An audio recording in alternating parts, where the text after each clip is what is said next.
अस्सलामुअलैकुम वरहमतुल्लाहि वबरकातुहू। नाज़रीन, पारा 9 और आयत नंबर 30 सूरह आराफ आज का सबक स्टार्ट होगा। अऊज़ु बिल्लाहि मिनश शैतानिर रजीम। फ़इज़ा जाअतहुमुल हसनतु क़ालू लना हाज़िह। हाज़िह हाज़िही नहीं पढ़ेंगे, हाज़िह वक़्फ़ करेंगे। वइन तुसिबहुम सय्यअतुन यत्तय्यरू बिमूसा वमन मअह अला इन्नमा ताइरुहुम इंदल्लाहि वलाकिन्न अक्सरहुम ला यअलमून। वक़ालू महमा तअतिना बिही मिन आयतिन लितस्हरना बिहा फमा नहनु लक बिमुमिनीन।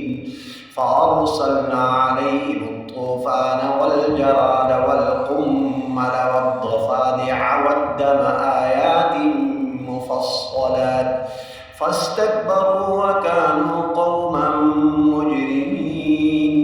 ولما وقع عليهم الرجز قالوا يا موسى ادع لنا ربك بما عهد عندك لئن كشفت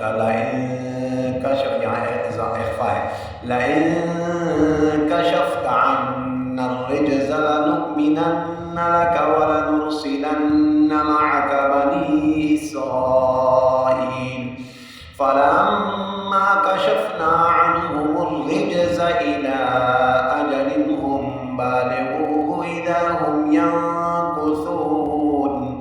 فانتقمنا منهم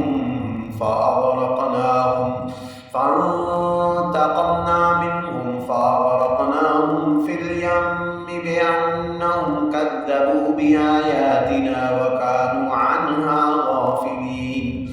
وأورثنا القوم الذين كانوا يستضعفون مشارق الأرض ومغاربها التي باركنا فيها وتمت كلمة ربك الحسنى على بني إسرائيل بما صبروا ودمرنا ما كان يصنع فرعون وقومه وما كانوا يعرشون।